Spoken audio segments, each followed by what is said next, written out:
sou Carlos Henrique Gonçalves, psicólogo, e esse é o canal da Rede Natem. E hoje a fisioterapeuta Daniela Dias Oliva vai falar sobre a aplicação clínica da estimulação transcutânea do nervo vago auricular. Esse encontro ele é patrocinado pelo Instituto Lume e pelo Genibes. Neste con- Deus. Então, boa tarde a todos. Meu nome é Daniela Dias Oliva, eu sou fisioterapeuta, fui aluna do pessoal do NAPEM desde 2021 e desde então venho estudando a neuromodulação, mais da modalidade TDCS, mas também como co-profissional numa clínica de neuromodulação aqui em Londrina, cidade que eu moro hoje. Esse trabalho que eu vou apresentar hoje, ele é um artigo que está dentro desta grande revisão, né? Essa revisão de escopo.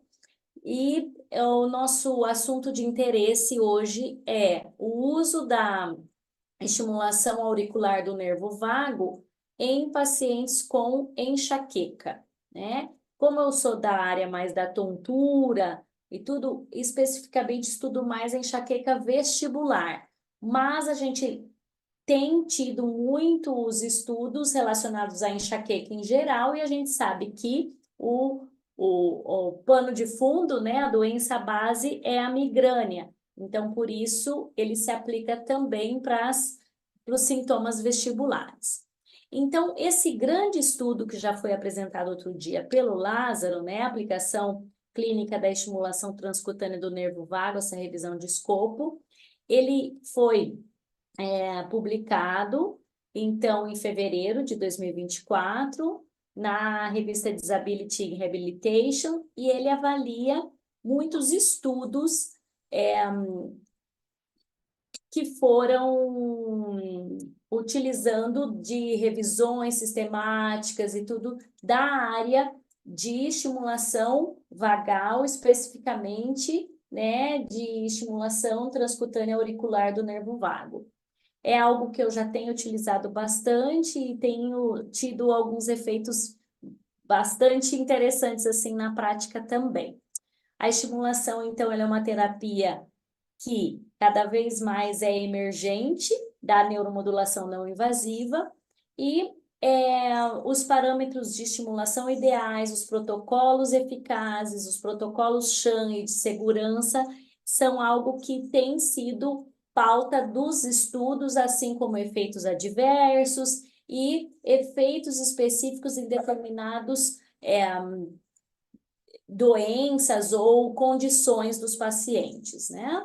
Então, essas revisões sistemáticas, elas indicam que a TAVMS tem efeitos terapêuticos, inclusive com redução de convulsões na epilepsia, melhorando os sintomas de depressão, zumbido e também funções motoras em pacientes com AVC, coisa que também é muito interessante de nós estudarmos um outro dia, talvez um outro grupo, mas fica a dica aí para a gente ler sobre isso, quem é fisioterapeuta da área neurofuncional. E nessa apresentação, a ênfase, então, do artigo que traz da abordagem da migrânia, tá? Então, ainda sobre o grande estudo, né, são ensaios clínicos randomizados, e 6 estudos relataram a enxaqueca. Mas, dentro desses 6 estudos, eu escolhi um especial, e daí já vou justificar por quê. Mas, nesses 6, eles relatam, né, tem evidências consistentes da melhora dos sintomas da enxaqueca. Então, o tratamento, o estudo escolhido foi esse, né, de Straub e colaboradores de 2015, em que ele estudou a estimulação transcutânea do nervo vago, né, auricular, utilizando deste recurso, e fez esse ensaio clínico randomizado e monocêntrico.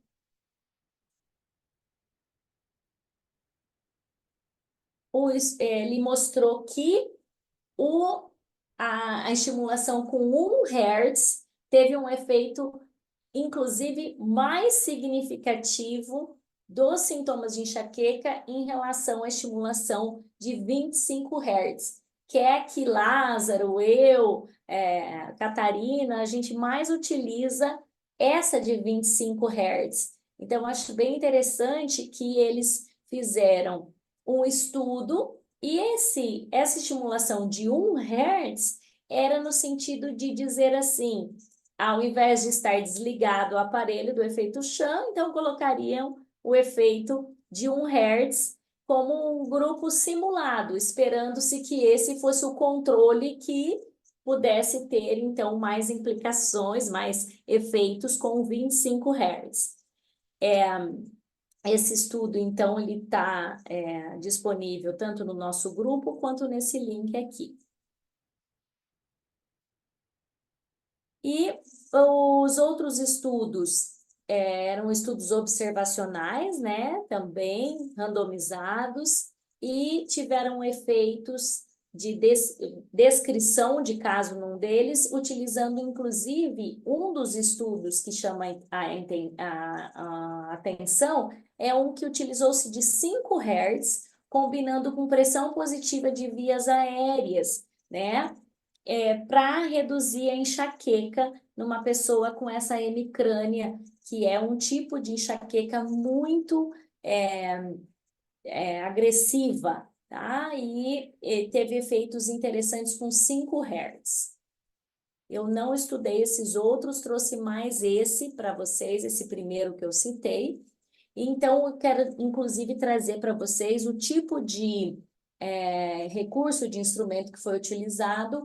Era um dispositivo chamado NEMO, que é da Alemanha, e ele é um estimulador colocado na concha do ouvido e tem um aparelhinho pequenininho, ele é da marca tal, né, do Banco de Dados Europeus, de dispositivos médicos, então tem toda a descrição aí se alguém tiver interesse em adquirir, né, algum no momento. Claro que a Anvisa tem liberado aqui no Brasil a da marca MicroStim, que é o que a gente utiliza, o Gênios, né? Consiste em um estimulador elétrico portátil alimentado por bateria e conectado a um eletrodo auricular colocado na concha em contato com a pele. A impedância é medida automaticamente e o contato insuficiente vai aparecer aquele dispositivo dizendo que é para ajeitar ali de novo, porque não está conduzindo a onda, né? A estimulação. A aplicação desse estudo, então, foi feita uma série de pulsos elétricos com frequência de 1 Hz ou 25 Hz. E ele tinha um período de repouso de 30 segundos. Então, ficava 30 segundos ligado e 30 desligado para que eu evitasse a habituação. A intensidade do estímulo ela era ajustada individualmente durante a própria estimulação e eram feitas visitas para ajustar qual seria um estímulo que não fosse doloroso, mas que fosse com formigamento intenso, né? Para que ficasse nessa janela de estimulação mais eficaz. E eles estimulavam, que é uma coisa muito interessante também desse estudo, por 4 horas ao dia, coisa diferente do que a gente faz no consultório hoje, né? E como eles tinham o aparelho, eles estavam livres para estimular por 1 hora, adicional também, se eles achassem que fosse importante por causa de alguma enxaqueca aguda, alguma cefaleia aguda que tivesse.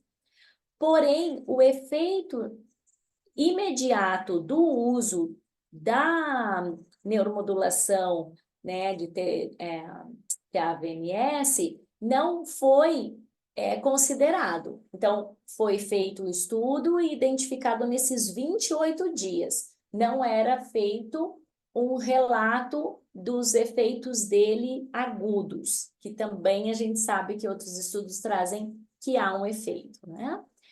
Os parâmetros de estimulação de 25 Hz também foram de 4 horas diárias, do mesmo jeito, né? E o protocolo muito semelhante ao de estimulação do nervo vago para pacientes com epilepsia. Aí já falei.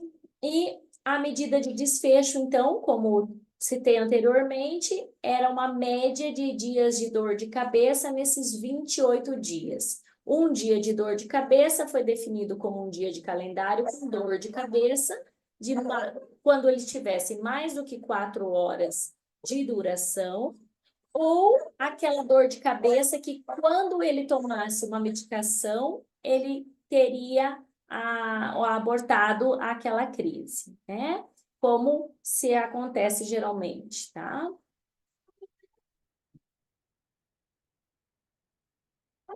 Oi, filha. Bom, os parâmetros de resultados primários e secundários. O que, filha? Pode. Uhum. Tal. A porcentagem de respondedores, então, eram os sujeitos com redução de pelo menos 50% nos dias de dor a cada 28 dias, da linha de base até a avaliação. Então, eles também fizeram um desfecho secundário, além do resultado de número de dias com dor. A alteração da intensidade também média da dor de cabeça, em dias com dor de cabeça, alteração nos dias com ingestão aguda, nos medicamentos para dor de cabeça, alteração na incapacidade de um dos dois instrumentos de medida que foram utilizados, os questionários MIDAS, que é o que a gente bastante utiliza, e o HIT-6, que é sobre um inventário, né, da presença dessa enxaqueca. E número tipos de eventos adversos. Então, vasculhando um pouco mais os efeitos dessa pesquisa. A análise estatística foi o teste U de Mann-Whitney e o teste exato de Fisher. Análise de desfecho com ANCOVA, os grupos de 1 versus 25. E sexo com variáveis categóricas e valores de linha de base como covariável.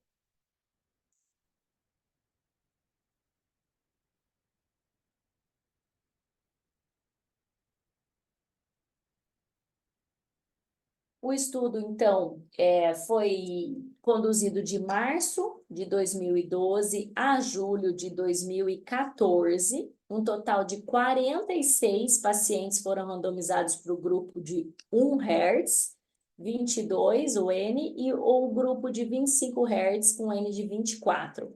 6 pacientes abandonaram o estudo e no estudo ele descreve toda esse abandono, os motivos deles terem abandonados, que eu não vou entrar em detalhes agora, mas que estão aqui, tá? 3 deles por efeitos adversos. É interessante que nós estamos com a possibilidade de relatar os efeitos adversos, né, com o TDCS, inclusive nesse estudo que a Kátia e a Abraão estão conduzindo, e é muito interessante, por quê? Porque às vezes eles não são relatados, né? Então, chamar atenção para isso também. E era interessante, e era necessário que 12 semanas de tratamento fossem completadas. Tivemos um N de 17 que completaram com 1 Hz e um N de 22 dos 24 que completaram com o estímulo de 25 Hz. E aí, então, relembrando, né? Então, usava-se orelha esquerda, 4 horas por dia, por 3 meses, 2 grupos, um de 25 e um de 1 Hz, o dispositivo chamado NEMO, e a conclusão desses 40 participantes, então, tiveram a melhora de 7 dias por 28 dias, 36, né, 0,4% de linha base, esses de 1 Hz, enquanto que o grupo de 25 Hz teve diminuição somente de 3,3 dias, com redução de 17,4% de linha base, né? Então, em 28 dias, 7 a menos sem enxaqueca e de 28 dias, 3 a menos sem enxaqueca. O grupo maior, então, de melhoria de mais de 50% nos dias de dor de cabeça foi o de 1 Hz. E 29%, desculpa, considerado 29%. E 25 Hz foram 13% que relataram, então, a melhora de mais de 50% dos dias de dor de cabeça. A intensidade da dor de cabeça não foi significantemente alterada pelo TVNS, são dados já dos desfechos secundários, e não houve diferença entre os grupos quanto à intensidade da dor de cabeça. O número também de dias com ingestão de medicamentos para dor de cabeça, bem como as pontuações MIDAS e HIT-6, foram significativamente reduzidas em ambos os grupos, considerando, então, também a importância de usar ou de 1 Hz ou 25 Hz, tendo um efeito muito importante aí na necessidade de tomar um remédio para dor de cabeça ou não. 50% então de dor, já falamos, e 13% de dor nos de 25 Hz. Então, uma grande vantagem da prática da estimulação auricular do nervo vago é a boa tolerabilidade, porque é um estímulo tranquilo de se ter, para comparação, então, com o uso de topiramato, porque tem estudos que dizem o quê? Isso na discussão já, né? 1 em cada 4 pacientes desiste do uso de medicamentos profiláxicos para as crises de enxaqueca, como no caso o topiramato. E nesse estudo, apenas 3 dos 46, então, desistiram em relação aos efeitos colaterais. Então, muito menos do que 25%, sendo 7%. Né? Todos os 3 também ocorreram no início do estudo, e a justificativa que tinha uma úlcerazinha no local da estimulação. E depois disso tudo, talvez pelo contato, teria que ser visualizado outras hipóteses, nesse caso, inclusive o uso de uma orelha bilateral ou da contralateral, cada dia em uma orelha, né? Então, efeitos adversos que poderiam ser bem conduzidos se não fosse no caso de um estudo. É que no estudo não se pode trocar, né, o método aí a ser aplicado, mas na nossa prática clínica, sim. A terapia pode ser também combinada com outro medicamento, tratamento medicamentoso, né, sem risco de efeitos adversos. E aí, além de tudo isso, o TVNS permite que os pacientes continuem trabalhando, fazendo todas as atividades, né, mesmo com a estimulação, então, na orelha, levando uma alta conformidade com os tempos de estimulação. No entanto, os efeitos de longo prazo ainda precisam ser estudados, e a sustentabilidade da eficácia do TVNS ainda são desconhecidos. Obviamente, vão ter muito mais estudos, e nós podemos estar estudando mais esse uso mais continuado também em outros ensaios clínicos apropriados. Então, volto aqui para o grande estudo do qual eu retirei esse estudo de migrânia e trouxe para relembrar aí com vocês que as implicações para a reabilitação, incentivando o uso do TAVMS, que seria um efeito terapêutico, além, né, dos pacientes com migrânia, incluindo depressão, epilepsia e acidente vascular cerebral. Há uma indicação preliminar de que a duração da dose e a duração geral do tratamento são importantes, então, identificarmos qual seria a dose, a necessidade de uma dose diária ou não, né, sendo esse paciente instruído a comprar um aparelho, né, por exemplo, de estimulação elétrica, né, e ao usar o TAVNS como intervenção, tem inúmeros questionários, mas incentiva-se muito que a gente faça uso desses questionários para, né, a comparação do pré e pós, e não e a administração também e anotação dos efeitos adversos. As palavras-chave desse grande estudo eram VNS, neuromodulação, estimulação transauricular e reabilitação. E esta, então, é a apresentação desse estudo, para que a gente possa conversar um pouquinho sobre, né, o uso da estimulação nos pacientes com enxaqueca. Muito boa apresentação, Dani. Quem puder abrir a câmera, eu entendo que tem gente que não consegue, mas seria bom para a gente poder discutir algumas questões. Eu queria te perguntar, né, porque eu não sou da área de equilíbrio, né, de vestibular, nem de migrânia, né? Eu trabalhei com dor crônica, mas muito mais dor neuropática periférica por compressão nervosa periférica. Então, não tenho experiências nem muito conhecimento na área de migrânia, mas com certeza é um problema de saúde pública, né, que afeta muitas pessoas. Eu mesma, durante minha fase produtiva na vida, sofri de muita enxaqueca, e entendo perfeitamente que é um problema grave, porque é muito incapacitante, Incapacita. principalmente com as altas intensidades e a frequência. Então, eu queria te pedir, fazer algumas perguntas para você agora falar, sem ser olhando para o artigo, da sua Sim. prática clínica, né?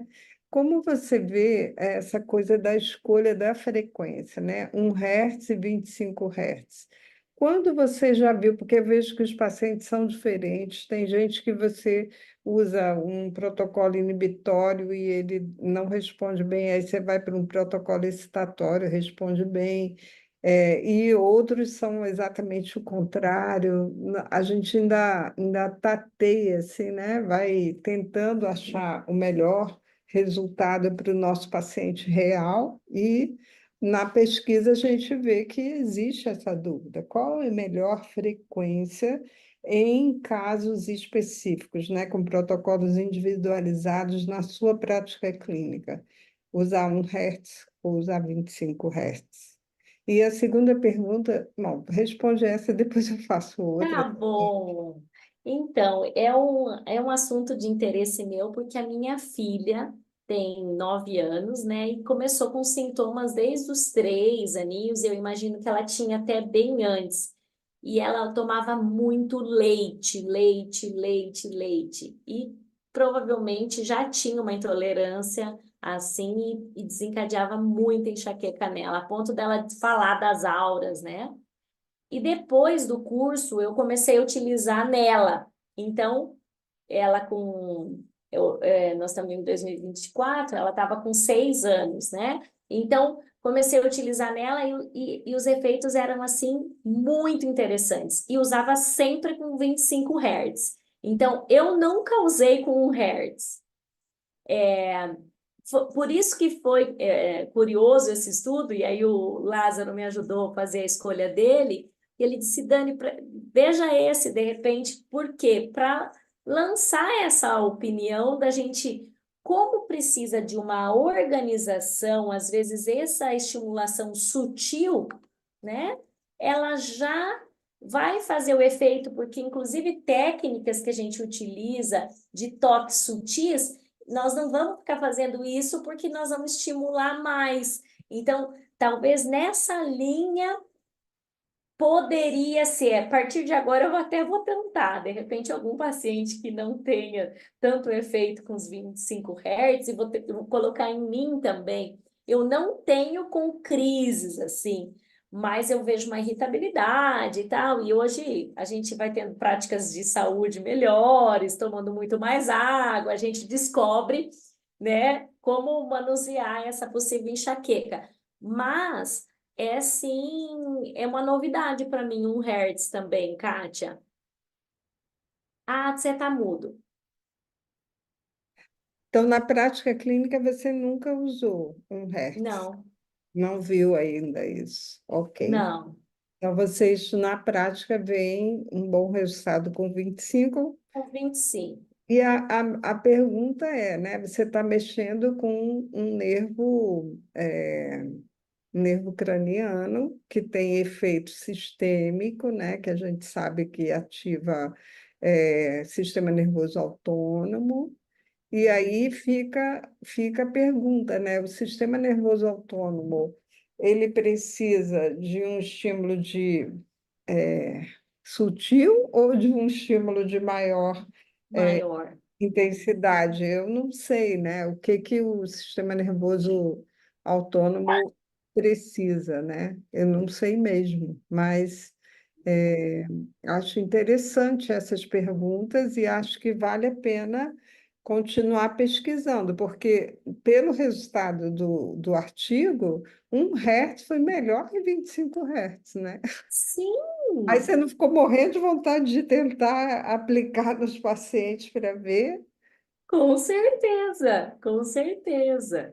E, queira ou não, quando a gente fala para os alunos, né, que a gente dá curso de fisioterapia, de fonoaudiologia, que a crise de enxaqueca ela é muito confundida com uma crise de VPPB.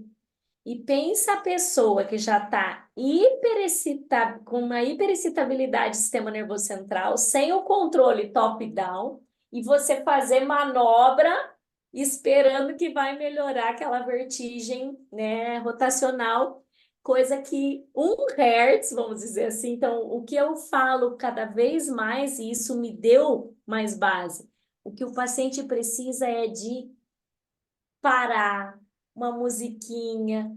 Às vezes ele nem consegue receber um toque, Hum. né?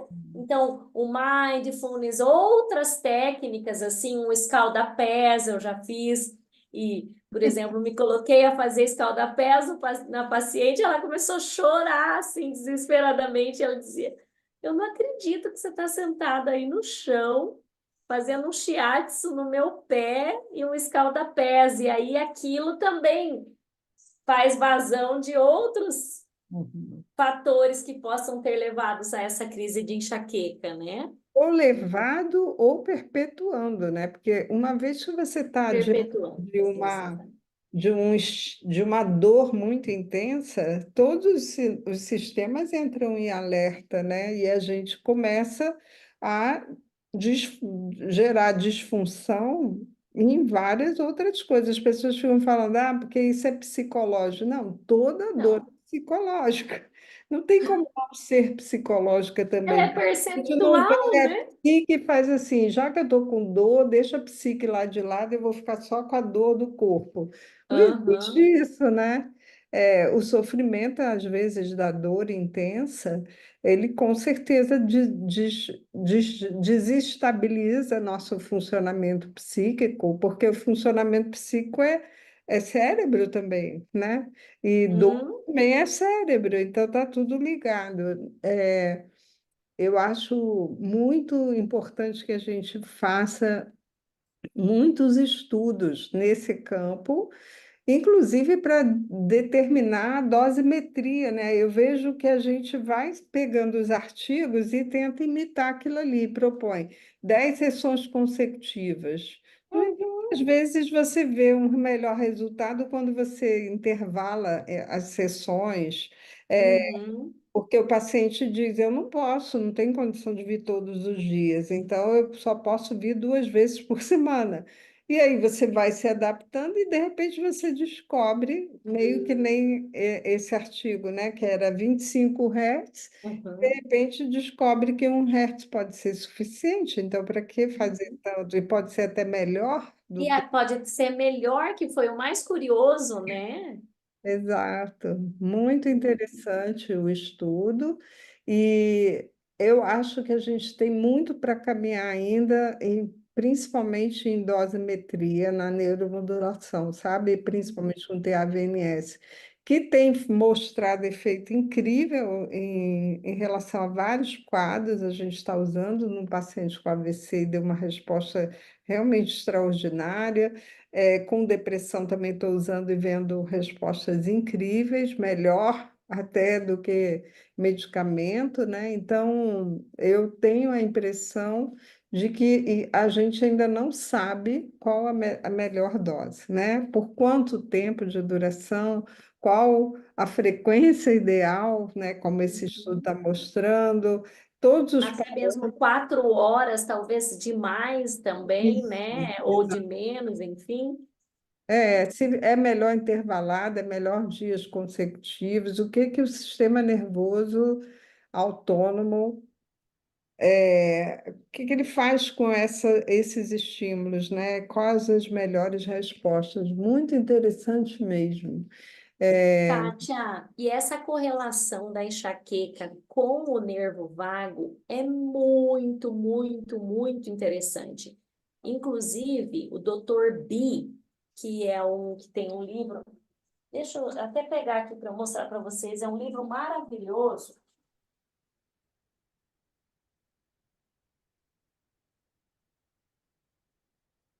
Esse aqui, ó, Victory over Vestibular Migraine. Tá? Esse é o Dr. B. Ele coloca muita correlação da migrânia com todos os outros sistemas, inclusive dor lombar, rouquidão, uhum.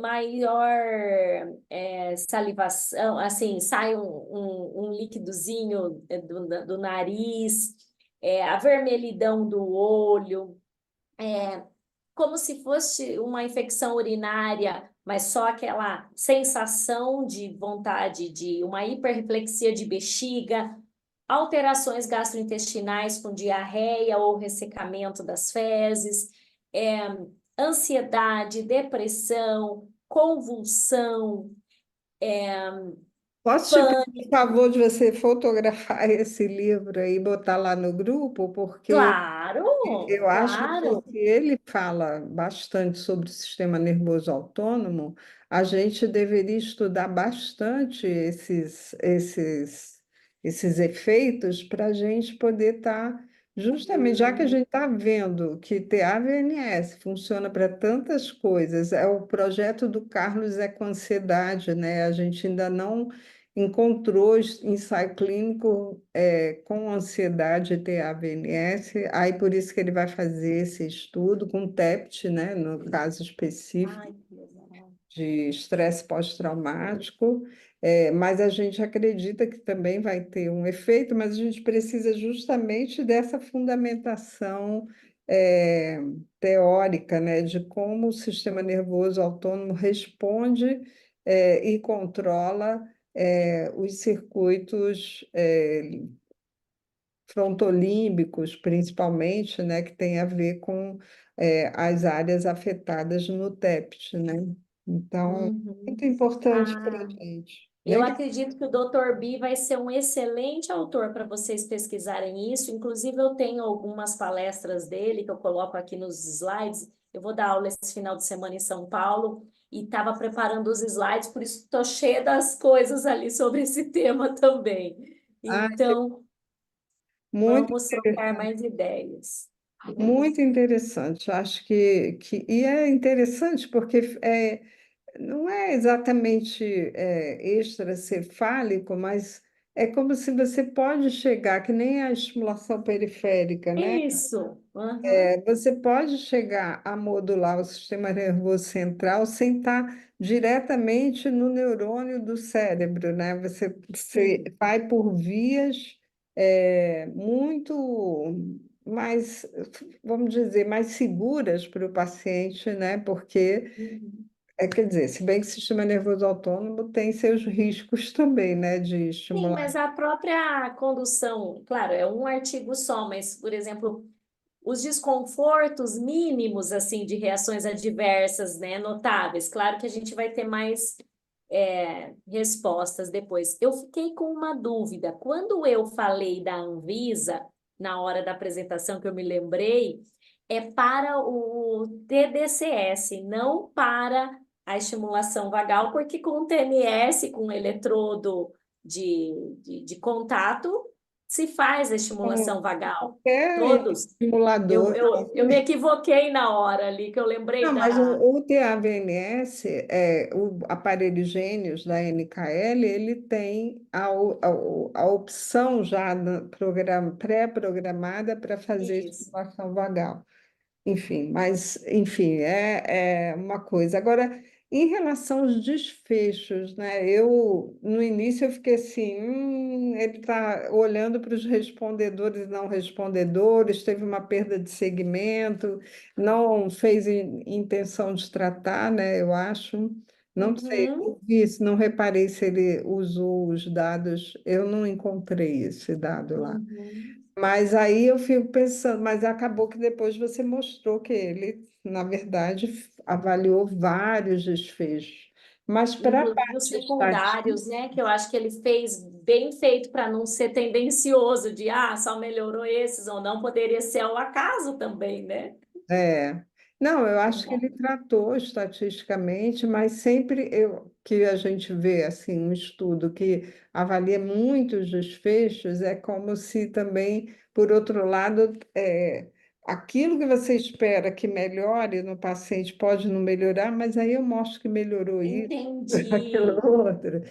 Mas eu gostei, eu acho que o principal, né, pensando no lado do paciente, é que ele fique com menos dias de sofrimento, né, e que ele diminua a intensidade. Eu entendo e dê mais liberdade para ele ter participação social, né, para ele poder viver a vida de uma forma geral. Eu acho que qualquer tentativa científica tem que estar buscando oferecer isso para as pessoas, e eu acho que ele acabou, que ele mostrou que realmente pode ser uma ajuda, né?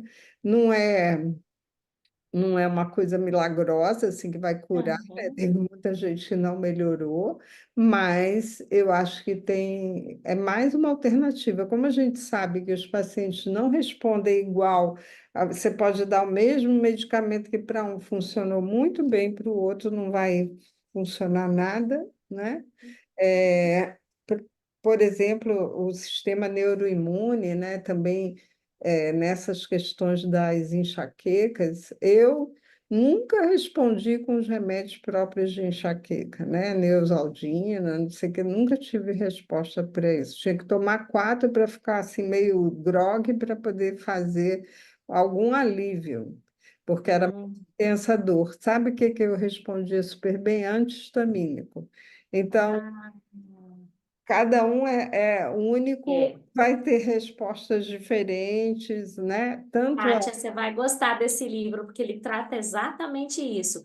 E ele trata também a importância de trocas de protocolos de medicamento. Não um sempre vai ser o bom, né?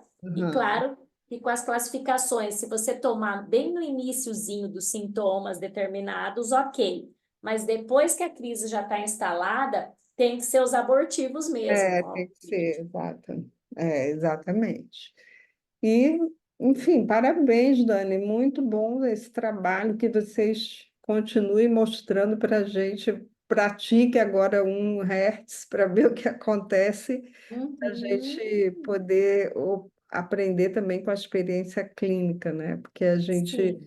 às vezes, vê um artigo, acha super interessante, quando vai para a prática clínica, não é exatamente isso que acontece por vários fatores, né? Até, às vezes, aonde o estudo é realizado, que são condições muito diferentes das que a gente tem, né? Eu não Sim, sei no se o dia a doutor... dia, né? Exato, e também enfim, ambiental, né? Tem climas, influenciam muito Uhum. o funcionamento, o horário do dia que a gente deve fazer estimulação vagal, né? Eu acho que tem muitas perguntas, cada vez mais perguntas para a gente responder, e que bom que vocês estão à frente disso, eu tenho certeza que vocês vão ensinar muito para a gente como ajudar essas pessoas, viu? Por favor, compartilhem sempre conosco esse conhecimento que é muito valioso, tá bom? Obrigada, Kátia. Eu quem agradeço a oportunidade também de estar aqui nesse grupo e estar estudando aí com vocês e aprendendo, né? Legal. Então, tá. Então, Então concluímos um pouquinho mais cedo. Já vou tomar um banho para ir para Londrina. também. Então tá, gente. Um beijo para todos. Vou salvar e depois a gente compartilha, tá bom? Muito Sim, um obrigada, Dani. abraço. Beijo. Obrigada. Tchau.